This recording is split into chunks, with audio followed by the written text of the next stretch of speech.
നമസ്കാരം. മലയാളി വാർത്തയിലേക്ക് സ്വാഗതം. ഇറാനിൽ വൻ ആക്രമണം നടത്തിയതിന്റെ തെളിവായി ഇപ്പോൾ വീഡിയോ പുറത്തുവിട്ടിരിക്കുകയാണ് US പ്രസിഡന്റ് ഡൊണാൾഡ് ട്രംപ്. ഇറാന്റെ സൈനിക ശക്തിയൊക്കെ നശിപ്പിച്ചു എന്ന വീരവാദം മുഴക്കുമ്പോഴും ഇറാൻ അവിടെ അമേരിക്കയെ ട്രോളിക്കൊണ്ടിരിക്കുന്ന ദൃശ്യങ്ങളൊക്കെ തന്നെ കഴിഞ്ഞ ദിവസം സോഷ്യൽ മീഡിയ ആഘോഷമാക്കിയത് നമ്മൾ കണ്ടതാണ്. ഏതായാലും ട്രംപിനിപ്പോൾ ഇനി സമനില തെറ്റിയ അവസ്ഥയിലാണ്. കയ്യിൽ കിട്ടിയതെല്ലാം എടുത്ത് ഇപ്പോൾ ഇറാന് നേരെ പ്രയോഗിച്ചുകൊണ്ടിരിക്കുകയാണ്. എങ്ങനെയെങ്കിലും യുദ്ധം അവസാനിപ്പിക്കാനുള്ള ഡൊണാൾഡ് ട്രംപിന്റെ നീക്കങ്ങളെല്ലാം തന്നെ അപ്പാടെ പാളിയ സ്ഥിതിക്ക് ഇനി മാരകമായിട്ടുള്ള ആക്രമണമാണ് ഇറാനിലേക്ക് നടത്താൻ ട്രംപ് ഉദ്ദേശിക്കുന്നത്. ഇപ്പോൾ US പ്രസിഡന്റ് തന്നെ പങ്കുവച്ചിട്ടുള്ള വീഡിയോയ്ക്ക് താഴെ പ്രത്യേകിച്ച് കുറിപ്പുകളൊന്നുമില്ല. ഒരു വീഡിയോ ദൃശ്യം മാത്രമാണ് പുറത്തുവിട്ടിരിക്കുന്നത്. ഇറാനിലെ ഇസ്ഫഹാനിലാണ് ഇപ്പോൾ ആക്രമണം നടന്നതെന്ന് മാധ്യമങ്ങൾ റിപ്പോർട്ട് ചെയ്യുന്നു. ബദർ സൈനിക കേന്ദ്രം സ്ഥിതി ചെയ്യുന്നതും ഇവിടെയാണ്. 2000 പൗണ്ട് ഭാരമുള്ള ബങ്കർ ബസ്റ്റർ ബോംബുകൾ ഉപയോഗിച്ചാണ് ഇസ്ഫഹാനിലെ ആയുധശാലയിൽ അമേരിക്കൻ സൈന്യം ആക്രമണം നടത്തിയതെന്നാണ് റിപ്പോർട്ടുകൾ. ഇറാന്റെ ആണവ പദ്ധതിയുമായി ബന്ധപ്പെട്ട് യുറേനിയം സൂക്ഷിച്ചിരിക്കുന്ന കേന്ദ്രം കൂടിയാണ് ഇസ്ഫഹാൻ എന്നാണ് US വിലയിരുത്തൽ. കഴിഞ്ഞ വർഷവും US ഇസ്ഫഹാനെ ലക്ഷ്യമിട്ടിരുന്നു. ഇറാനിൽ വൻ ആക്രമണം നടത്തിയതിന്റെ തെളിവായി video US president Donald Trump തന്നെയാണ് പുറത്തുവിട്ടിരിക്കുന്നത്.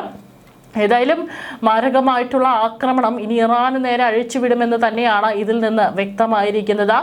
2000 പൗണ്ട് ഭാരമുള്ള ബങ്കർ ബസ്റ്റർ ബോംബുകൾ അടക്കം ഉപയോഗിച്ച് ഇറാന്റെ തന്ത്രപ്രധാനമായിട്ടുള്ള കേന്ദ്രങ്ങൾ കേന്ദ്രീകരിച്ചുകൊണ്ടാണ് ഇപ്പോൾ അമേരിക്ക ആക്രമണം നടത്തിയിരിക്കുന്നത്. ഇറാന്റെ ആണവ പദ്ധതിയുമായിട്ട് യുറേനിയം സൂക്ഷിച്ചിരിക്കുന്ന ഒരു വളരെ രഹസ്യ കേന്ദ്രം കൂടിയാണ് ഇസ്ഫഹാൻ എന്നാണ് US വിലയിരുത്തൽ. കഴിഞ്ഞ വർഷവും സമാനമായ രീതിയിൽ US ഇസ്ഫഹാനെ ലക്ഷ്യമിട്ടിരുന്നു. ഷാർജയിൽ ഇറാന്റെ ഡ്രോൺ ആക്രമണം സംഭവിക്കുന്നുണ്ട്. ഗൾഫ് രാജ്യങ്ങളിലേക്കുള്ള ഇറാന്റെ ആക്രമണം അഴിച്ചുവിടുന്ന അതേ വേളയിൽ തന്നെയാണ് ഇപ്പോൾ ആണവ സമ്പുഷ്ടീകരണത്തിനായിട്ടുള്ള യുറേനിയം സൂക്ഷിച്ചിരിക്കുന്ന ഇസ്ഫഹാൻ ലക്ഷ്യമിട്ട് ഇപ്പോൾ അമേരിക്ക ആക്രമണം നടത്തിയിരിക്കുന്നത്. അറബ് രാജ്യങ്ങളൊക്കെ തന്നെ വിറങ്ങലിച്ച് നിൽക്കുകയാണ്. ഫെബ്രുവരി 28 തുടങ്ങിയ യുദ്ധം ഇപ്പോൾ ഒരു മാസം പിന്നിടുമ്പോഴും സമാനമായ രീതിയിൽ കൂടി തന്നെ പല മേഖലകളും കടന്നു പോകുന്നത്. ഏകദേശം ഒരു മാസത്തോളമായിട്ട് ഈ ഒരു മേഖല, ഈ ഒരു സ്ഥലത്തെ ജനങ്ങൾ വളരെ ഭീതിയോടുകൂടി തന്നെയാണ് ഉറങ്ങുന്നതും എണീക്കുന്നതും. ഇന്നലെ അർദ്ധരാത്രിയോടെയും ഷാർജയിലെ തുറയ്യ ടെലികമ്മ്യൂണിക്കേഷൻസ് കമ്പനിയുടെ അഡ്മിനിസ്ട്രേറ്റീവ് കെട്ടിടത്തിന് നേരെയും ആക്രമണം നടന്നു. കെട്ടിടത്തിന് കേടുപാടുകൾ പറ്റിയെങ്കിലും ആളപായം റിപ്പോർട്ട് ചെയ്തിട്ടില്ല. ഷാർജ മീഡിയ ഓഫീസാണ് ഇക്കാര്യം സ്ഥിരീകരിച്ചത്. ഹോർമുസ് കടലിലേക്ക് അടഞ്ഞു കിടക്കുകയാണെങ്കിൽ പോലും ഇറാനെതിരായ സൈനിക നീക്കം അവസാനിപ്പിക്കാൻ തയ്യാറാണെന്നാണ് അമേരിക്കൻ പ്രസിഡന്റ് ഡൊണാൾഡ് ട്രംപ് സഹായികളോട് പറഞ്ഞതായി വാൾ സ്ട്രീറ്റ് ജേർണൽ റിപ്പോർട്ട് ചെയ്തിരിക്കുന്നത്. കടലിടുക്ക് വീണ്ടും തുറക്കുന്നതിനുള്ള സങ്കീർണമായ നടപടികൾ നീട്ടിവെക്കാനും അദ്ദേഹം സന്നദ്ധത പ്രകടിപ്പിച്ചതായും ഉദ്യോഗസ്ഥർ ഉദ്ധരിച്ച് പുറത്തുവന്ന റിപ്പോർട്ടിൽ പറയുന്നു. ഏകദേശം 2.3 ദശലക്ഷം ജനങ്ങൾ ഉള്ളതും ബദർ സൈനിക വ്യോമതാവളം സ്ഥിതി ചെയ്യുന്നതുമായ ഇസ്ഫഹാനിൽ രാത്രി ആകാശത്ത് വൻ സ്ഫോടനങ്ങൾ നടക്കുന്നതായും റിപ്പോർട്ടുകൾ പുറത്തു വരുന്നുണ്ട്. ഏറ്റവും വലിയ തെളിവാണ് ഇപ്പോൾ ഡൊണാൾഡ് ട്രംപ് തന്നെ പങ്കുവച്ചിരിക്കുന്നത്. സ്വന്തം പേജിൽ തന്നെയാണ് ഈ ഒരു ദൃശ്യങ്ങൾ പങ്കുവെച്ചുകൊണ്ട് ഡൊണാൾഡ് ട്രംപ് ഇപ്പോൾ മറുപടി നൽകിയിരിക്കുന്നത്. ഈ ഒരു ഓപ്പറേഷനിൽ വളരെ ഗണ്യമായ അളവിൽ പെനിട്രേറ്റർ യുദ്ധോപകരണങ്ങൾ ഉപയോഗിച്ചതായും റിപ്പോർട്ടുണ്ട്. ഇറാന്റെ ആണവ പദ്ധതിയുമായി ബന്ധപ്പെട്ട ആണവ സമ്പുഷ്ടീകരണം നടക്കുന്നതിനുള്ള യുറേനിയം ഇവിടെ സൂക്ഷിച്ചിരിക്കുന്നതിനാൽ തന്നെയാണ് ഈ ഒരു മേഖല എപ്പോഴും അറിയപ്പെട്ടിട്ടുള്ളത്. കഴിഞ്ഞ വർഷം വേനൽക്കാലത്ത് ഓപ്പറേഷൻ മിഡ് നൈറ്റ് ഹാമർ അതിന് കീഴിൽ US നടത്തിയ ആക്രമണത്തിലും ഈ ഒരു നഗരം നേരത്തെ ലക്ഷ്യം വെച്ചിരുന്നു. ഇറാന്റെ ആണവ സൗകര്യങ്ങളെ കേന്ദ്രീകരിച്ചായിരുന്നു ഇത്. B-2 ബോംബറുകൾക്ക് GBU-57 ബങ്കർ ബസ്റ്റർ വഹിക്കാൻ കഴിയും. പൊട്ടിത്തെറിക്കുന്നതിന് മുമ്പ് ആഴത്തിൽ ഭൂമിക്കടിയിൽ തുളച്ചു കയറാൻ രൂപകൽപ്പന ചെയ്ത ഒരു ആയുധമാണിത്. ശക്തമായ ആണവ സൗകര്യങ്ങളും ആഴത്തിൽ കുഴിച്ചിട്ട കമാൻഡ് സെന്ററുകളും നശിപ്പിക്കുന്നതിനായാണ് ഇത് പ്രത്യേകം വികസിപ്പിച്ചെടുത്തത്. ഇതുവരെ നിർമ്മിച്ചതിൽ ഏറ്റവും നൂതനമായ വിമാനങ്ങളിൽ ഒന്നാണ് B-2. ഇതിന്റെ പറക്കും ചിറകുകളുടെ രൂപകൽപ്പനയും പ്രത്യേക വസ്തുക്കളും അതിന്റെ റഡാർ സിഗ്നേച്ചറിനെ ഗണ്യമായി കുറയ്ക്കുന്നു. ഇത് കണ്ടെത്തലിൽ നിന്ന് രക്ഷപ്പെടാനും കനത്ത പ്രതിരോധമുള്ള വ്യോമാതിർത്തിയിൽ പ്രവർത്തിക്കാനും അനുവദിക്കുന്നുണ്ട്. ഇത് ഉറപ്പുള്ള ഭൂഗർഭ ലക്ഷ്യങ്ങളെ പോലും ആക്രമിക്കാൻ പ്രത്യേകിച്ചും തയ്യാറാക്കിയിട്ടുള്ളതാണ്. ഏറ്റവും ശ്രദ്ധേയമായി GBU-57 വിന്യസിക്കാൻ കഴിവുള്ള ഒരേ ഒരു വിമാനമായി ഇത് തുടരുന്നു. കഴിഞ്ഞ ജൂണിലാണ് ഓപ്പറേഷൻ മിഡ്നൈറ്റ് ഹാമറിനിടെ 7 B-2 ബോംബർ വിമാനങ്ങൾ ഈ ബോംബുകളിൽ 14 എണ്ണം ഫോഡോ, നദാൻസ്, ഇസ്ഫഹാൻ എന്നിവിടങ്ങളിലെ ഇറാനിയൻ ആണവ കേന്ദ്രങ്ങളിൽ വർഷിച്ചതായി റിപ്പോർട്ടുകൾ ഉണ്ടായിരുന്നത്. ആഴത്തിൽ കുഴിച്ചിട്ടതും ശക്തിപ്പെടുത്തിയതുമായ അടിസ്ഥാന സൗകര്യങ്ങളെ ലക്ഷ്യമാക്കി നശിപ്പിക്കാനുള്ള യുണൈറ്റഡ് സ്റ്റേറ്റ്സിന്റെ കഴിവും പ്രകടമാക്കുന്നുണ്ട് ഈ ഒരു ആയുധത്തിന്റെ ആദ്യത്തെ അറിയപ്പെടുന്ന യുദ്ധ ഉപയോഗം.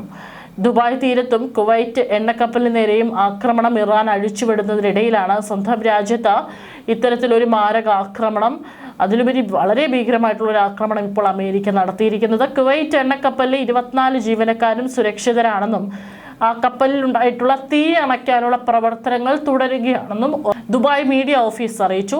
ദുബായ് തുറമുഖത്ത് നങ്കൂരമിട്ടിരുന്ന അൽ സാൽമി എന്ന ഭീമൻ എണ്ണക്കപ്പലിന് നേരെ ഇറാനിയൻ സൈന്യം ആക്രമണം നടത്തിയതായി കുവൈറ്റ് അധികൃതർ നേരത്തെ റിപ്പോർട്ട് ചെയ്തിരുന്നു. കപ്പലിൽ പൂർണ്ണമായും എണ്ണ നിറച്ചിരിക്കുന്നതിനാൽ എണ്ണ ചോർച്ച ഉണ്ടാകാൻ സാധ്യതയുണ്ടെന്നും കുവൈറ്റ് പെട്രോളിയം കോർപ്പറേഷൻ വ്യക്തമാക്കി. ഹോർമുസ് കടലിടുക്ക് തുറക്കാൻ കരാറുണ്ടാക്കുന്നില്ലെങ്കിൽ ഇറാനിലെ എണ്ണപ്പാടങ്ങളും വൈദ്യുതി നിലയങ്ങളും അടക്കം ഊർജ്ജ കേന്ദ്രങ്ങൾ ആക്രമിക്കുമെന്ന ഭീഷണി വീണ്ടും ഉയർത്തി US പ്രസിഡന്റ് ഡൊണാൾഡ് ട്രംപ്. ഇറാനുമായി നേരിട്ടും മധ്യസ്ഥർ വഴിയും ചർച്ച തുടരുകയാണെന്നും പറഞ്ഞ ട്രംപ് ഇറാനിൽ ഭരണമാറ്റം എന്ന ലക്ഷ്യം US നേടിയെന്നും അവിടുത്തെ പുതിയ നേതൃത്വം വളരെ പ്രായോഗികമതികളാണെന്നും കൂട്ടിച്ചേർത്തു. ഹോർമുസ് തുറക്കാൻ ഇറാന് ട്രംപ് നൽകിയ അന്ത്യശാസനത്തിന്റെ കാലാവധി തീരുന്നത് ഏപ്രിൽ 6-നാണ്. ഇസ്രായേൽ ആക്രമണത്തിൽ ഇതുവരെ 1240 ആളുകൾ കൊല്ലപ്പെട്ടതായും ലെബനൻ ആരോഗ്യ മന്ത്രാലയം അറിയിച്ചിട്ടുണ്ട്. 3680 പേർക്കാണ് പരിക്കേറ്റിരിക്കുന്നത്.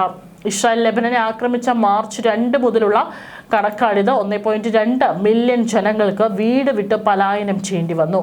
ഹോർമുസ് കടലിടുക്ക് കടന്ന് 9000 മെട്രിക് ടൺ LPGയുമായി കപ്പൽ കൊച്ചിയിലെത്തി. വിയറ്റ്നാം പതാക ഏന്തിയ അപ്പോളോ ഓഷ്യൻ എന്ന കപ്പലാണ് കൊച്ചി തുറമുഖത്തെത്തിയത്. പശ്ചിമേഷ്യൻ യുദ്ധത്തെ തുടർന്നും പാചകവാതകവുമായി ബന്ധപ്പെട്ടും കേരളത്തിന് കൂടുതൽ ആശ്വാസമാകുന്ന നടപടിയാണിത്. മംഗലാപുരം തീരത്തും 16,000 മെട്രിക് ടൺ LPGയുമായി എത്തിയ കപ്പൽ 7,000 മെട്രിക് ടണ്ണോളം അവിടെ ഇറക്കിയ ശേഷം ബാക്കി കൊച്ചിയിലെത്തിക്കുകയായിരുന്നു. കൊച്ചി പുതുവൈപ്പിനിലെ LPG ടെർമിനലിൽ നിന്ന് ഇന്ത്യൻ ഓയിൽ കോർപ്പറേഷന്റെ വിവിധ പ്ലാന്റുകളിലേക്ക് പാചകവാതകം എത്തുമെന്നാണ് വിവരം. ഇവിടെ നിന്ന് ഉപഭോക്താക്കൾക്ക് വിതരണം ചെയ്യും. നേരത്തെ ഹോർമുസ് കടലിടുക്ക് കടന്ന് 16,000 മെട്രിക് ടൺ LPGയുമായി വന്ന ശിവാലിക് എന്ന ചരക്ക് കപ്പൽ ഇത് ഗുജറാത്തിലാണ് ഇറക്കിയത്. അവിടെ നിന്നാണ് അപ്പോളോ ഓഷ്യൻ എന്ന കപ്പൽ ഈ മാസം 26-ന് LPGയുമായി മംഗലാപുരത്ത് എത്തിയത്. പശ്ചിമേഷ്യ പ്രതിസന്ധിക്ക് മുമ്പ് മാസത്തിൽ 3 തവണ 14,000 മെട്രിക് ടൺ വീതം LPG കേരളത്തിലെത്തിയിരുന്നു. അതേസമയം ഹോർമുസ് കടലിടുക്ക് അടഞ്ഞു കിടക്കുകയാണെങ്കിൽ പോലും ഇറാനെതിരായ സൈനിക നീക്കം അവസാനിപ്പിക്കാൻ തയ്യാറാണെന്ന് അമേരിക്കൻ പ്രസിഡന്റ് ഡൊണാൾഡ് ട്രംപ് സഹായികളോട് പറഞ്ഞതായും റിപ്പോർട്ടുണ്ട്. കടലിടുക്ക് വീണ്ടും തുറക്കുന്നതിനുള്ള സങ്കീർണമായ നടപടികൾ നീട്ടിവെക്കാൻ അദ്ദേഹം സന്നദ്ധത പ്രകടിപ്പിച്ചതായി റിപ്പോർട്ടുകളുണ്ട്. ദുബായ് തീരത്ത് കുവൈറ്റ് എണ്ണക്കപ്പലിന് നേരെയും ആക്രമണം നടക്കുകയാണ്. കുവൈറ്റ് എണ്ണക്കപ്പലിലെ 24 ജീവനക്കാരും സുരക്ഷിതരാണെന്നും കപ്പലിലെ തീയണയ്ക്കാനുള്ള പ്രവർത്തനങ്ങൾ തുടരുകയാണെന്ന് ദുബായ് മീഡിയ ഓഫീസ് അറിയിച്ചു. ദുബായ് തുറമുഖത്ത് നങ്കൂരമിട്ടിരുന്ന അൽ സാൽമി എന്ന ഭീമൻ എണ്ണക്കപ്പലിന് നേരെ ഇറാനിയൻ സൈന്യം ആക്രമണം നടത്തിയതായി കുവൈറ്റ് അധികൃതർ നേരത്തെ റിപ്പോർട്ട് ചെയ്തിരുന്നു. കപ്പലിൽ പൂർണ്ണമായി എണ്ണ നിറച്ചിരിക്കുന്നതിനാൽ എണ്ണ ചോർച്ച ഉണ്ടാകാൻ സാധ്യതയുണ്ടെന്നും കുവൈറ്റ് പെട്രോളിയം കോർപ്പറേഷൻ വ്യക്തമാക്കി.